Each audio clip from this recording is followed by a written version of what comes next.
Thank you very much for the warm welcome. And we are privileged to be speaking this evening. It's very unusual for me to speak, except to the white-skinned people in English. But we will try to manage somehow either in, there is a Hindi people, Hindi, they say Hinglish. They combine Hindi and English, so they call it Hinglish. And Singaporean also say that Singlish. And so this would be like Zolish. Okay? And so thank you. And I'm told that this evening the focus is on primarily on discipleship.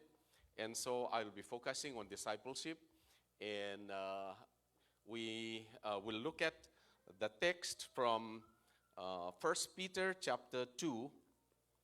1 Peter chapter 2.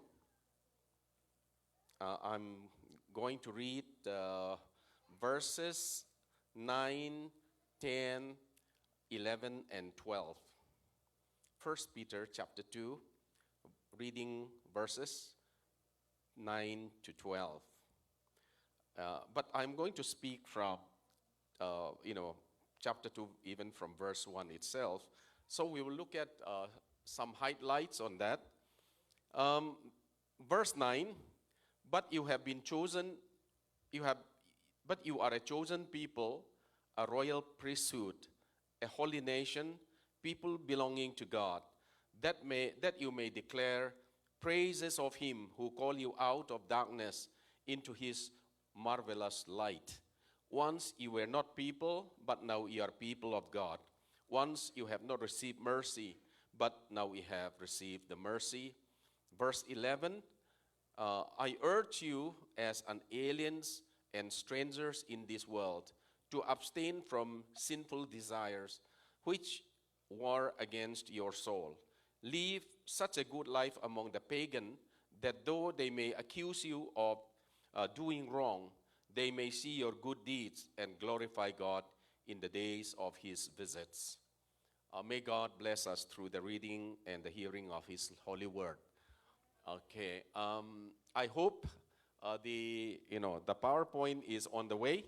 But before that, though I was expecting that we will have more young people. I have brought a book. This is called 30 Books, a book of letters.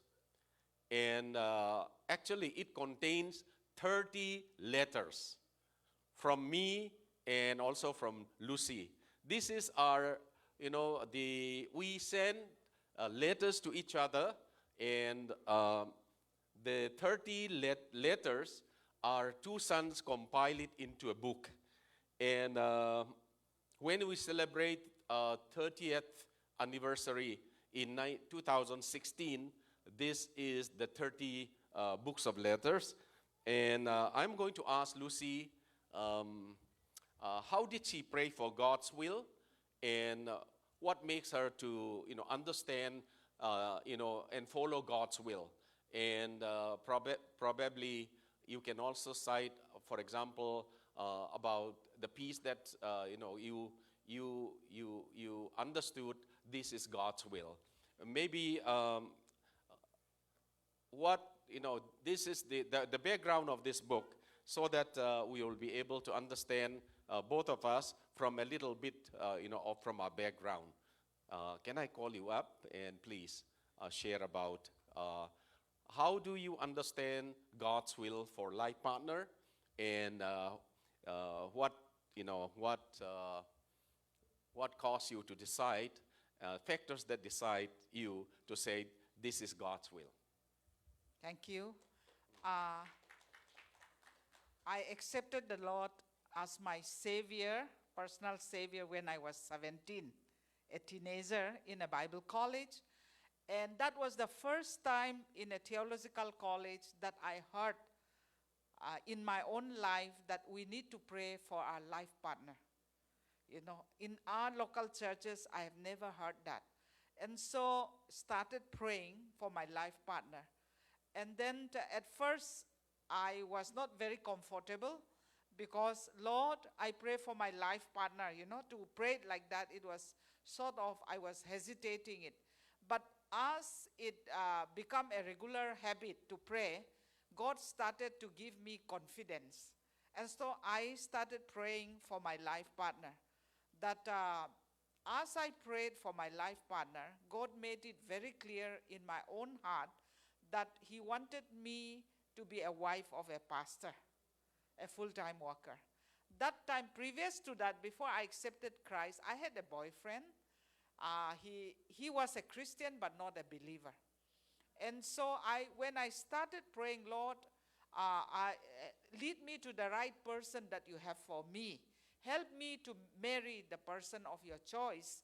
And then God made it very clear that the person that my boyfriend right now was not the man that God had chosen for me. Because He made it very clear that He wanted me to be the wife of a pastor. That time I didn't know at all. So I started praying, and then that's the time when, I had to say goodbye to my previous boyfriend, because then only I will know what God's will is. So I started praying, and for 5 years I prayed. I knew that God wanted me to be the wife of a pastor, but what I prayed was, Lord, I don't want any pastor. I want a man of God. A man of God, because there are so many pastors, but anointed by God's Holy Spirit. That was one. Secondly, I want a manly voice, a good preacher. Sometimes God fulfilled the desires of our heart. It was a teenager's prayer, and then started praying. And after I finished my theological studies, my father, who is a businessman, said that, Lucy, being the eldest in the family, eldest daughter in the family, I want you to know that proposal will come. Some men will like to date you, but I want you to know that I will not allow you to marry a pastor. Because in those days, that is in 1985, many of you are not born also, 1985, he said, that time in our area in India, in Manipur, I come from Manipur state, so that time most of the pastors' salary was very less, they're very poorly paid. And my dad is a businessman, so we come from a well-to-do family. We had enough, so we didn't lack anything. And so he said, if you marry a pastor or a missionary or an evangelist, you will not survive. It will be difficult. But deep down, I knew that God wanted me to marry a pastor. So I started praying for a miracle. Lord, being the eldest in the family, I want to marry with my parents' blessing. I want the blessing of my dad and my mom.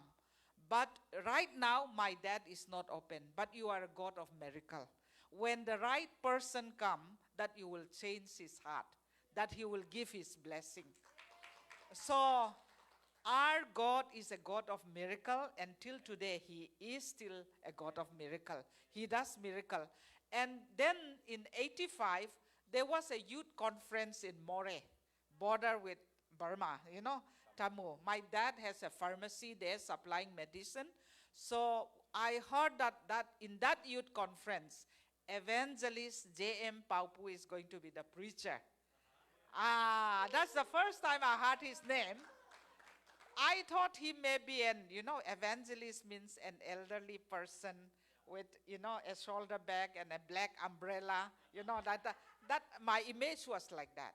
But then when he started preaching and I attended, something in my heart told me that if you want a godly man, this is one of them, Just in my heart, the God's Holy Spirit was telling. But that time I don't know him, he doesn't know me. And I said, Lord, if you give me a godly person, I want someone like him. And then, so we met in that conference, we said hi and bye. He'll tell you more in detail. But since then I started praying, Lord, if he's the man, let it work out. If he's not the man, then help me to forget it.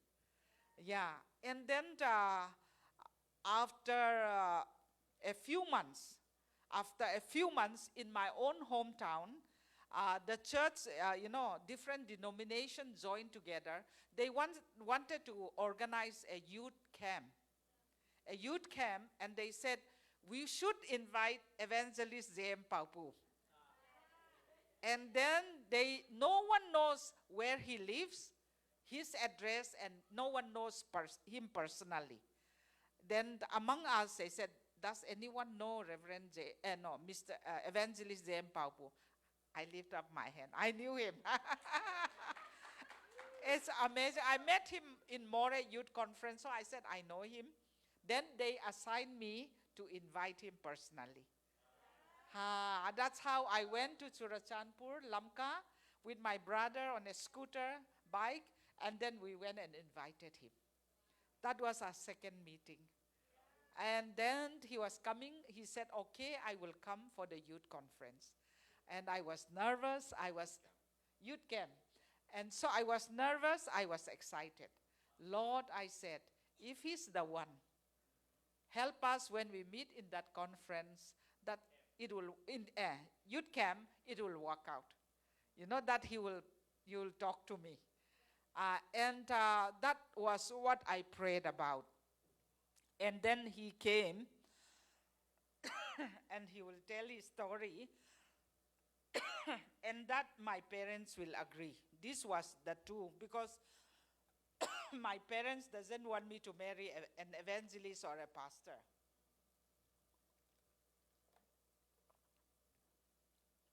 So when he came by bus with another evangelist for the youth camp speaker. So I was with a bunch of Lumen leaders. I was a bit shy, because he never told me anything. It was only on my side, between me and my God. And so I let the women go first. All the women went and took the bag, the suitcase or the bag of the other evangelists.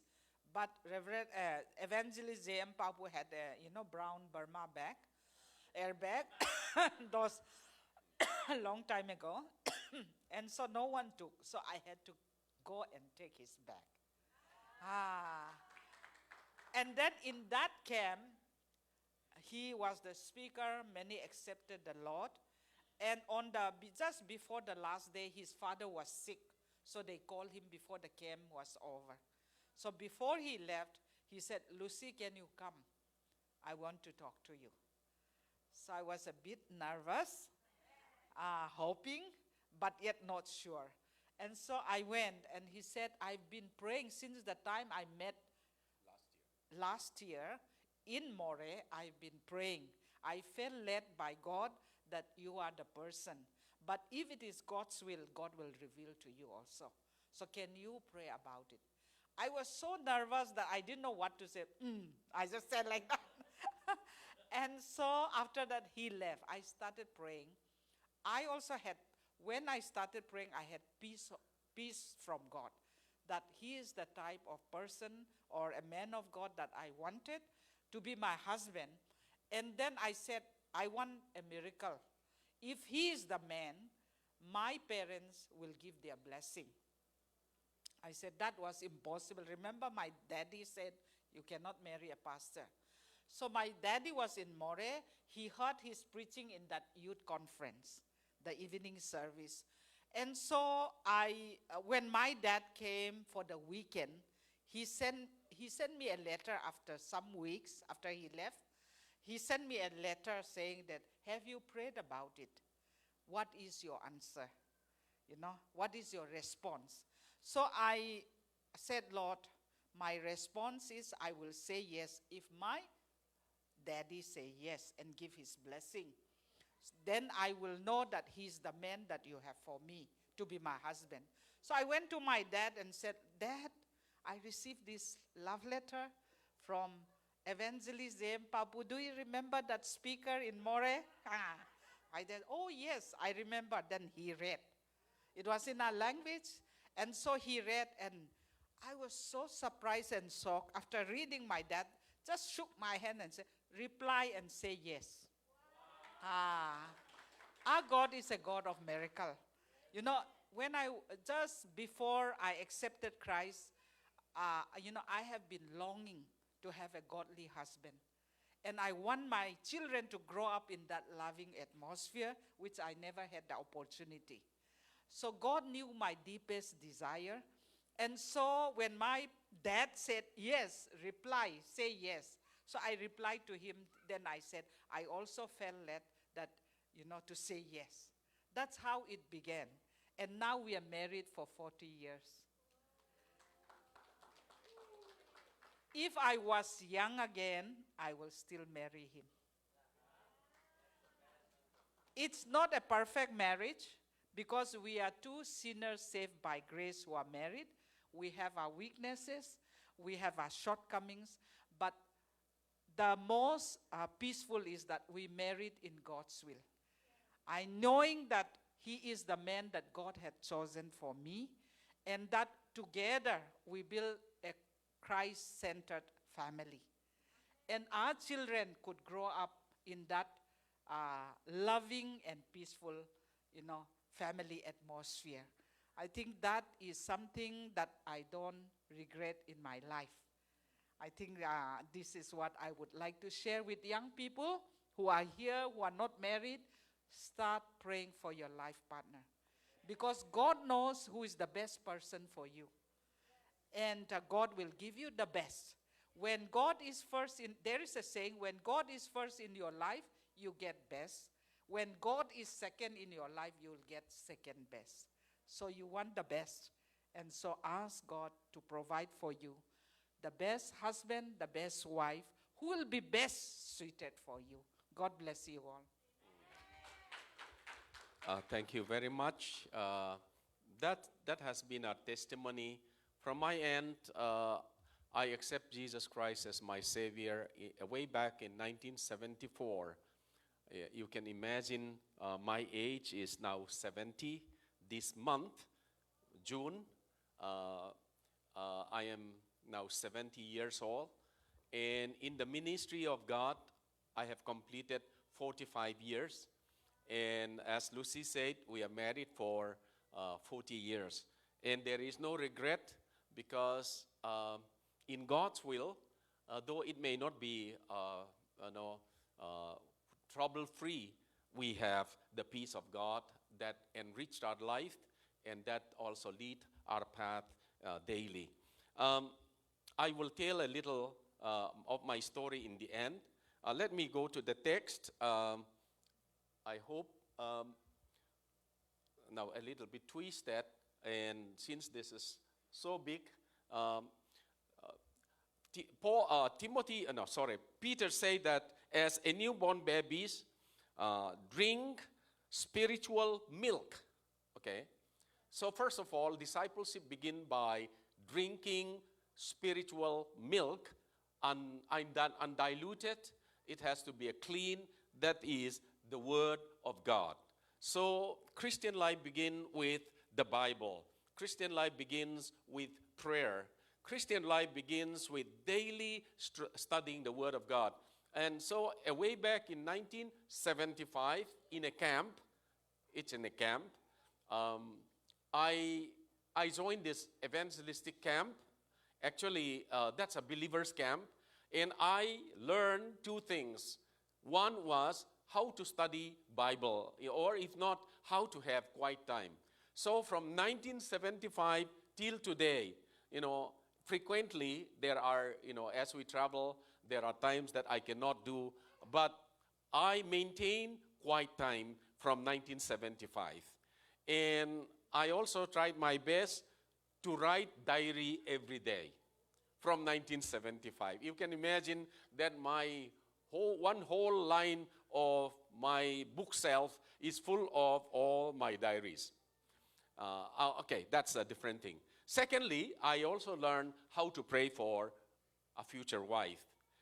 Now, I was a teenager. I was still, just a believer. And I started praying every Tuesday for my future wife. And from 1975, I started praying, and we met in 1985. So it's 10 years long prayer. And we met in More. It was in October 85, October 1, 2, 3, 11, 12, 13 was the camp, the youth conference. And so I say hi to her. I said, I came to know that she's going to pursue her MRE, Master of Religious Education, here in Tennessee, actually in United States. And father was trying to sponsor with rupees and transferring it to dollar. And those days in Indian, banking system, there was no system like that. It was impossible to transact or buy dollar. And so he could not sponsor. And Lucy stopped. Maybe it's an answer to my prayer that she could not continue her MRE, and we met in More. And from October, I prayed much more prayer. And we met again in April when she invited me the next year. So 6 months I prayed without telling her that I have been so sure about that she is going to be my future wife. Even in February, one morning, as I was praying, I realized that Lucy is going to be my wife. I have not told her. And yet God told me that she is going to be my wife. And so I said, God, she's going to be finding it very difficult to marry with me because I come from a very poor background. And so that's how God began to lead me, and we find each other. And so I am trying to say that drinking the sincere milk of God's word is one of the beginning. And I urge you as a Christian, read your Bible. You may not be able to read one whole chapter, but at least read few verses and try to, take at least one word, if not memorize, try to understand, and that has been my spiritual growth. Secondly, here, yes, newborn babies, Peter said, if you are a newborn baby, your taste will change. If you are a born-again Christian, your taste will change.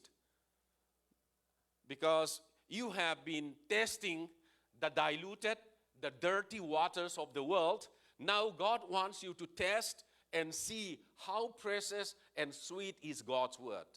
So your taste will change. And not only that, you have a new nature. The nature, there is an old nature, but we also have a new nature. A new nature that wants, that craves, that desire for God's word, that desire for fellowshipping with God. And so we have a new nature. And in fact, Paul said in Romans chapter 6 that he described about the two natures that are fighting in one another within us. And in chapter 7, he started saying that the old nature that is in me is not actually me, because I have a new nature which is in Christ, and Christ has helped me to overcome that old nature. So we have a new nature, and not only that, you have a new appetite, you have a new desire, you develop a new, for example, friendship, even for husband, for wife, and so we have a new appetite. Not only that, you require a new diet.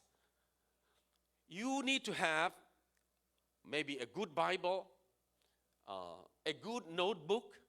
As you read, think about what God is teaching you, write it down, and if possible, at least try to have like a simple Bible commentary. I have been doing that, and that helped me to grow. And when I read the Word of God, not only read the Word of God, but I also write so much besides my word.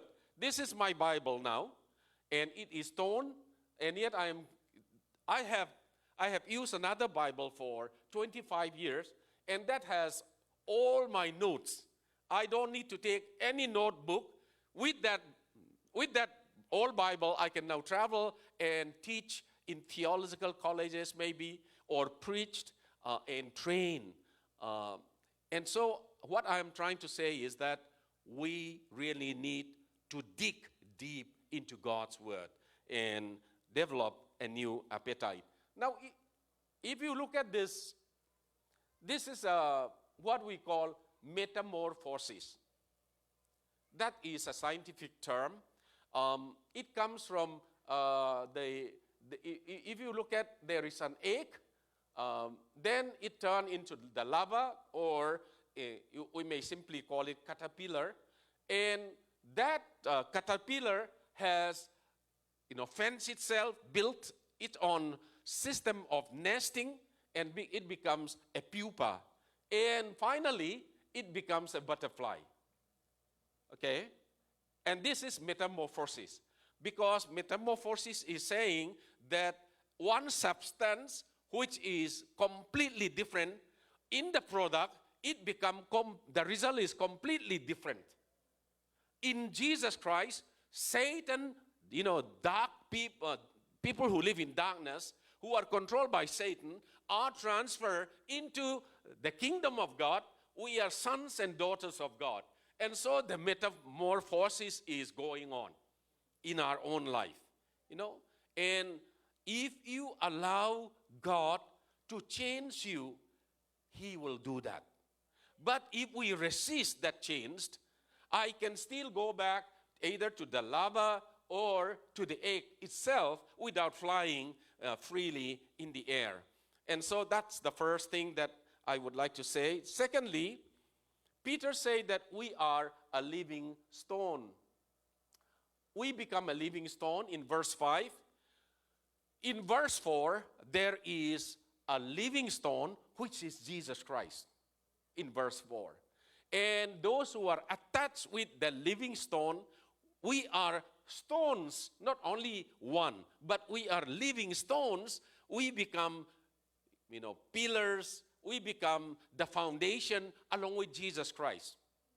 I'm trying to, link that with chapter 2 of Ephesians. Paul said in Ephesians, you are the building of God, in which you have been built up with apostles, people of faith, and you also join that building like a slab, like a brick. You also join that building, and in that building, Christ dwell in it, And so maybe the foundation is Jesus Christ, the living stone, and we all become the living stones because Christ makes us a living stones. We are not dead stones, by the way. And we are pillars. We are so foundational for the kingdom of God. So here it says we are living stones. And thirdly, if I may jump, thirdly, it says that we have become priesthood. Now, this is a theological statement of Protestant. Martin Luther says that a believer has a priesthood.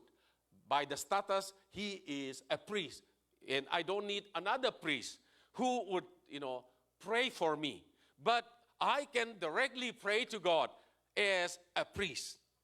And so that priesthood is what we stand for in the Protestant church. Because you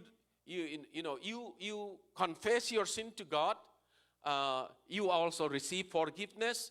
And Martin Luther is saying there is no mediator needed, no human mediator needed. Only Jesus Christ is the mediator, and we are the priest. I myself is a priest. In other words, when you are a born-again Christian, you have that priesthood duty. Especially Father's Day is just a week back. I just want to add that all fathers, we are priests in the family. What is the role of the priest?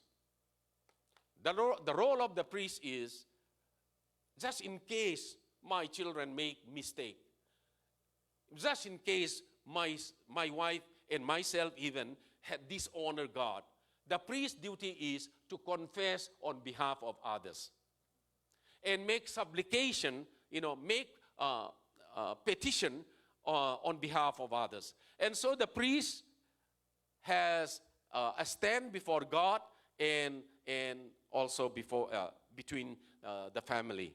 And so we are priests. The Levites are only priests in the Old Testament. They can only wear the priesthood garment. But in Christ Jesus, we are counted as priests. Not only priests. Peter said, you are royal priests. No. I do not know whether you have met royal family. I have, during the course of my life in ministry, I met quite different people. And royal people are treated with royalties. They are respected, they are honored, and you and I, we are also royal in God's family, And so that's why Peter said, you are a royal priest. Verse 5 says like this, you are living stones being built into a spiritual house and to be a holy priesthood. Now, to be a holy priesthood, verse 9 says that you are chosen people, a royal priesthood. So in Christ Jesus, we have that status, new standing, a new opportunity, and we are royal priesthood. And not only that, we are chosen people. Israelites were known as chosen people, isn't it? And we are called Gentiles. We are the left out. We are the outcasts. And yet, in Jesus Christ, Peter himself said, you are now, through the blood of Jesus Christ, you are chosen people. This is who we are. Sometimes in human system, in human values, there are layers, social layers of, what I can say, privileges. And yet, in Jesus Christ, we are also chosen. You are chosen, and I am chosen because the Lord loves me unconditionally, and His love has no limit in it. And so, we are chosen people, and we are also holy nations. The Bible said we are included in that holy nations, which is supposed to be Israelites. Again, chapter 2 of Ephesians, Paul said, the wall between Gentiles and the Jews have been broken down, and God made from these two nations or two people groups, Gentiles and Jews, the dividing walls has been broken down, and he said, from this community, God made a new community out of that. Gentiles, Jews, we become, a new community in Jesus Christ. It is such a joy to meet some Messianic Jews. They don't call themselves, Christians, but they call themselves Messianic Jews who believe in the Messiah. And they are the one, let me cite one example. Recently, I was reading an article, not only reading, but I was listening to a talk. Here is a Jewish rabbi who was trying to give a lecture. He is a professor. He is teaching in Yale University here, Yale University. And the students asked him to teach from Isaiah 53. Chapter 53. And so now this professor is preparing to teach from Isaiah 53 to his students. And as he is reading, he realized that the text, the suffering servant, must, Isaiah 53, he was wounded for our transgression, or he was bruised for our iniquity, he was pierced because of our sin, and yet God did that because on behalf of us. Through his stripes, we are healed. We are like sheep wandering away, but God has brought us back. And so he was preparing that to teach like this, to say that the Jews are the suffering servant. The Jews are suffering servant. But when he read the Hebrew text is singular, not plural. Now, as a scholar, he is debating in his mind, is this text telling the Jews as a nation, or is this text telling a single person? Finally, he concluded that the text, Isaiah 53, is talking about one single person. The grammar is Hebrew single person. So he decided to believe, though he did not want to believe. They reject Jesus Christ. And so he said, I did not want to believe. And yet now I'm saying this is a single person. And the more he read about the commentaries, the commentators are talking about Jesus the Messiah. So finally, he said, in my study table and desk, he prayed like this. He said, Jesus, I do not know you. But if you are the Messiah, I want to know you. Then he said, after a few minutes, there is peace and calm in his heart. He said, I have never had that kind of peace and calmness in my life. And so he said, he was saying, wow, this is not just my emotional experience. This is true inner being transformation. And so he said, now I have a problem. A problem is even to tell his wife that he believed in Jesus. And so in the evening dinner, after dinner, before dinner, the wife may not eat food because she may be very upset. And so after dinner, he told his wife, I have been studying about the Messiah, and we say that Messiah is going to come.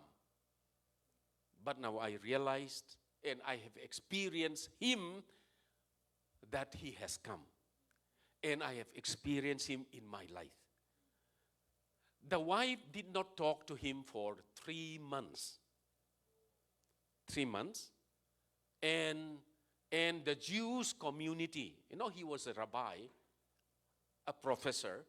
The Jews community did not accept him anymore in the synagogue. And yet, now he is again used in many, many ways around the world. And he is explaining from the Jewish scripture, from the Talmud, that Jesus Christ is the Messiah. Okay, now, that kind of, the holy nation, I'm trying to explain the holy nation. You and I can never be included in the holy nation. And yet, through Jesus Christ, we are included.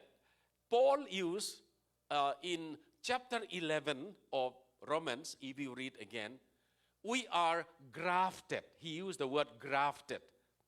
Grafted means when here is a tree trunk and another branch from another type of tree, when you graft it, when you make it into one, that is called grafting. Paul said, you Gentiles, you are grafted into Jewish family, into the Abrahamic covenant, to the covenant of holy nation. And what a joy for you and me. People can call you Asian, they may call you Burmese, or they may call you Zomi, but we are a holy nation in the sight of God. Okay? And my status and is we are holy nation, and not only that, we are special possessions of God. You are a special possessions.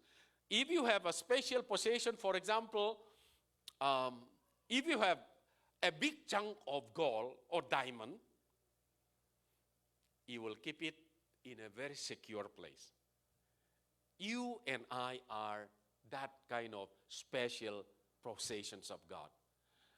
God treasures you. God loves you. God purchased you with his own blood. And he said, there is no way that I will let you go except that I will have you back. And so we are God's special possession. And not only that, we are people of God. I think holy nations and people of God are attached. And I just want to mention two more things quickly. Peter said that live in the understanding that you are aliens and strangers. Now, that's quite contrary to permanent citizenship. As a citizen, we need to have that. But in your attitude, in your understanding, we need to understand that this is not our permanent place. We are sojourners. In other words, we are journeying. When you journey, now Lucy and I, we are journeying right now. And so we did not bring our Armera. We did not bring our fridge from Guwahati because we are journeying. Even these shoes, I left it here. And so when I arrived here, I used these shoes. And when I left for India, I left it here. And so we travel very light. In journey, we travel light. We know that this is not, as a journey, as a sojourner, we know that we have a permanent dwelling place. We are yet to reach that. And heaven is our permanent dwelling place. We are yet to reach that. And in the process, we need to leave out many unwanted things. We cannot carry many things, by the way. The world may say that you need this, you need more of this. Well, as a sojourner, a pilgrim, we cannot carry many things. We can live with basic things because that's how Peter is advising Christians, the early Christian. Treat yourself, think yourself as passing through and trying to reach your destination, permanent destination, which is in heaven. And so sojourners. And finally, one more. Peter said, let others see a good life in you. They may mock you. They may accuse you. Let me read that. They accuse you for anything wrong. But let them see the good deeds and they will glorify God. Peter is trying to encourage Christians that we are saved by faith, not by good works. And yet, when you become a Christian, you need to produce good things, good works, because for that purpose, we are bought with a price, isn't it? And so we are supposed to be producing good life and good work. Now, let me close with my story. Lucy said her story. I said I prayed every Tuesday for my future wife, and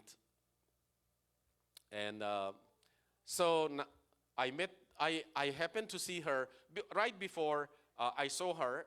That was in October. In September, I was preaching in a women's conference, all women. You can imagine a young, graduate from theological college. Anyway, I was praying. I don't have any time even to date anyone. No dating, no time for dating. And so I said, God, I am going to do your work. You are going to find my wife. I will do your work and you find my wife. Okay? And so what happened was, In the month of September, I was reading, a book after book, and finally I come to chapter 18 of Proverbs. And chapter 18 says, one of the verse says, a prudent wife, that was my American Standard Version. Those days I am using American Standard Version. A prudent wife, a wise wife, is from the Lord. Oh, wow. The verse as if it comes out from the text to my face. A good wife is from the Lord. And so I said, yes, God, you have a good wife with you. I don't need to, go around and search with my eyes, but I have to search with my God because He has a good wife for me. A good husband is also from the Lord. And when I have that good wife, I am very sure that she will not come with her background. Lucy coming from a well-to-do family, she never boasts in any way about her background, even once. I said, God, when I met that kind of woman, she will only boast about you, that you are her Savior and Lord. And so I saw her in More conference, and there was no time to talk. Oh, the choir from Tamu, because I know them. And no Indian pastors, I was the main preacher, so I took all of the choir into a restaurant. And so I treat them, and I was so busy in, arranging for their tea and puri and sabzi and so that time, Lucy and her sister entered. And so I said, hey, Lucy, I was also so much wanting to talk to her, but I also restrained myself, and I asked her, I have heard that you are planning to go to States. Is it working out? She said, I'm praying. And so that's all that we talked. But when we returned back home, I told my daddy, I met a woman, and I knew that she's the type of person that I would like to marry. So with my daddy, we prayed. And for 6 months, we prayed. And in the month of April and towards the end, the invitation that she came for, I was sitting in the bus. And in that bus, I prayed this prayer. I said, God, now I'm going to meet Lucy. I'm also going to speak in the youth camp. I want 2 things. Number 1, if Lucy is going to be my wife, as we reached their hometown, this is about 30 kilometers away from my place. So as we reached their hometown, Lucy would come and pick up my bag. That will be one sign. So I said, okay, God. Second sign that I asked was, if we are going to be partner in the ministry. I'm not just looking for a wife just for a wife's sake. I am looking for a person who can partner with me in God's ministry. That's why I said, I use the term yoking together with God, with my wife. And so I said, Lord, if Lucy is going to be my future wife who can yoke together with me in gospel ministry, make this camp very successful, exceptionally successful. And so we reached with my other evangelists, the bus was so crowded that we both were standing, holding, some help, and the bus was moving like this, and finally we reached, and the bus stopped, and this camp committee, 5 of them came inside the bus and took my friends back, and 5 of them left. And I was still standing, and Lucy came and took my bag. Now that's a miracle. These 5 women who already came inside the vehicle could have said, "Where is your bag?" None of them said. They took my friend's bag and went out. And so when Lucy came and took my bag, I said, "Lord, this is one miracle, one sign." And so the second was, the camp was a mixed of group of different tribes. And mostly in the locality is among the Métis. You can imagine the impact of Hindus and so many mixed group. And so preaching is not easy among that kind of crowd. And yet there was a breakthrough in the second day. People started coming for counseling. They respond. And the third day, third night, there was a good number of response. People were crying. People were repenting. And so I came to know that my father was hospitalized and he was very sick. So they said, "You need to come quickly." And so I said, "Okay, I'm coming." So on the fourth morning, I have one time to preach, devotional service. So I prayed to God, "God, I'm going to preach one more time." And while I am preaching, if there were 10 people standing up and they say that during your sermon, we have the assurance of salvation. We not only repent of our sin, we already have the assurance of salvation. God's touched in our life. 10 people. Then I will call Lucy and say, "Last year from October, I prayed about this." But if it is less than 10, I will not tell. I will go back home. So I still remember my sermon. I was preaching about the cross of Jesus Christ. When I look at the cross, I see my sin. I don't only see Jesus, but I see my sin. When I look at the cross, I see God's love. When I look at the cross, I see my forgiveness. These 3-point sermons.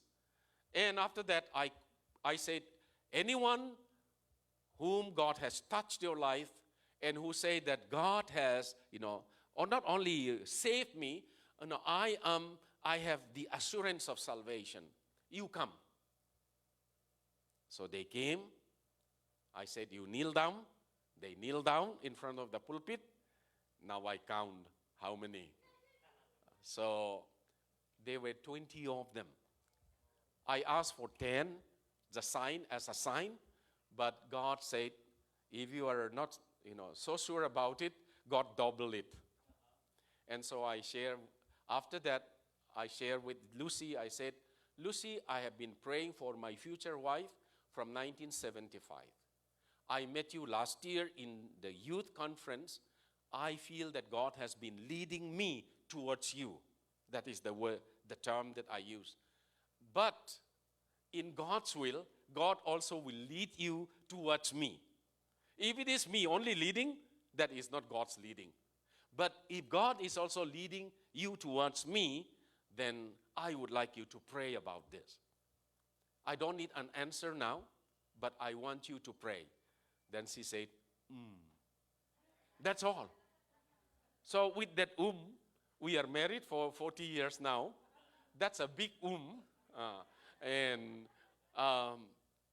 what I'm trying to say is, God not only wants to save our life, He wants to save our family. And God is looking for saving family, husband and wife, that they will honor God through their relationship. They will honor God, bringing up godly children, and not only godly children. Now I am praying that God, I'm not only praying for grandchildren, I am praying for my grandchildren who will be kingdom builders of you. Not my kingdom, but your kingdom. I'm praying that my grandchildren will build God's kingdom. And God answered. When you honor God, God will honor your prayer. And this is what I want to share tonight. This book actually is, we only have few copies at home.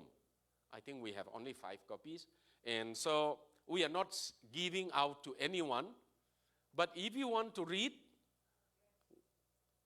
while we are staying here, you are free to do so. I think 30 letters from my love letters. And so it begins by saying, your sister in Christ. It started like that. Or your brother in Christ. This is how evangelical Christian write, love letter. And finally, it end up, yours only and ever will be, And so this is our 30 books of letters. And I just want to say, this is what God is doing. It's not me, it's not Lucy. It is God who has done it. And in closing, we are going to celebrate the 40th anniversary of our wedding in December. And my 70th birthday, if not birth years, and 45 years of God's ministry in December. We hope our children from US and Switzerland may be able to come for that celebration. And so please remember that in your prayer occasionally, that God will be honored through our life, through our testimony, that not our name, but His name would be glorified. Okay? Okay, would you stand up? I think I will close with prayer, okay?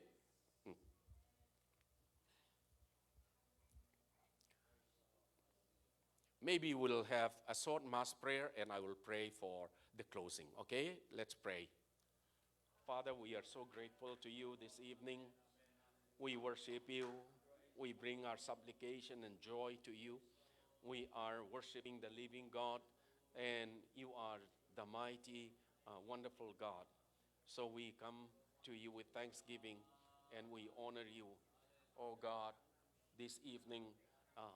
Whether we share our story, this is your story.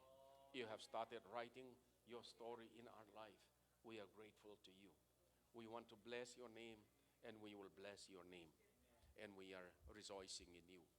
Father, this evening, it's such a joy to be knowing you personally, to walking with you personally, and to be in a deep, sweet communion with you. And we rejoice in you, your goodness. And there is no one like you. And we want to declare that your promises that you have given to us, your children, are so foundational and so sure. And so we say, Lord, in return, we want to love you, we want to remain faithful to you.